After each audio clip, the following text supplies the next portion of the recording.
Doctor గారు ఈ ప్రశ్నని సాయిరామ్ అడుగుతున్నారండి. నేను ఎంకామ్ చదువుతున్నాను. మా ఇంటికి దగ్గరలో పెద్ద వయసున్న భార్యాభర్తలు ఒక జంట ఉన్నారు. వారి ఇద్దరు కొడుకులు అమెరికాలో ఉంటారు. ఇక్కడ వీళ్ళని చూసేవారు ఎవరూ లేరు. పనమ్మాయి ఉంటుంది. ఆమె వచ్చి వండి పెడితేనే వారికి తిండి. పెద్ద ఆయన బయటకు వెళ్ళలేరు. ఆ మామగారికి వెళ్లే అలవాటు లేదు.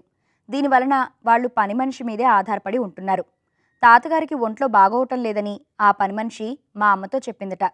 వాళ్ళని చూస్తే చాలా బాధగా ఉంది. వాళ్ళ పిల్లలకు ఫోన్ చేద్దామని అంటే మా అమ్మా నాన్న మనకెందుకు అంటున్నారు. కానీ వాళ్ళిద్దరినీ ఏదైనా సురక్షితమైన చోట ఉంచాలని అనిపిస్తోంది. నేను ఏం చేస్తే బాగుంటుంది? వాళ్ళ పిల్లలకు ఫోన్ చేస్తే మంచిదంటారా అని అడుగుతున్నారు.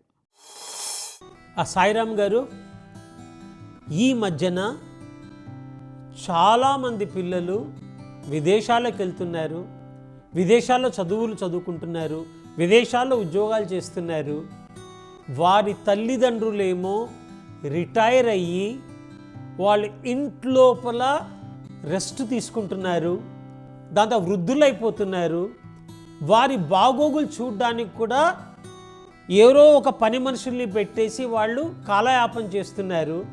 ఒక తల్లిదండ్రులకు గనక ఆరోగ్యం సరిగ్గా లేకపోతే అమెరికాలో ఉన్న పిల్లలకి మా ఆరోగ్యం బాగా లేదు అని చెప్పరు. ఎందుకంటే దూరంలో ఉన్న వాళ్ళ పిల్లలు చాలా టెన్షన్లోకి వస్తారని చెప్పి మీ ఆలోచనను నేను అభినందిస్తున్నాను. అంటే ఒక తోటి మనిషిగా ఆ పెద్దవాళ్ళ బాగోగులు చూడ్డానికి మీరు సన్నిధులైనారు. వారి పని మనిషి మీకు చెప్పింది ఏమిటి అంటే ఆ పెద్ద ఆయన ఆరోగ్యం బాగా లేదని చెప్పి మీరు తప్పకుండా ఆ ఇద్దరు కుమారులతో మాట్లాడి మీ నాన్నగారి ఆరోగ్యం సరిగ్గా లేదు, మీ అమ్మనేమో బయటికి కూడా వెళ్ళదు, అయితే ఏం చేయమంటారు అని చెప్పి మీరు వాళ్ళని అడగండి.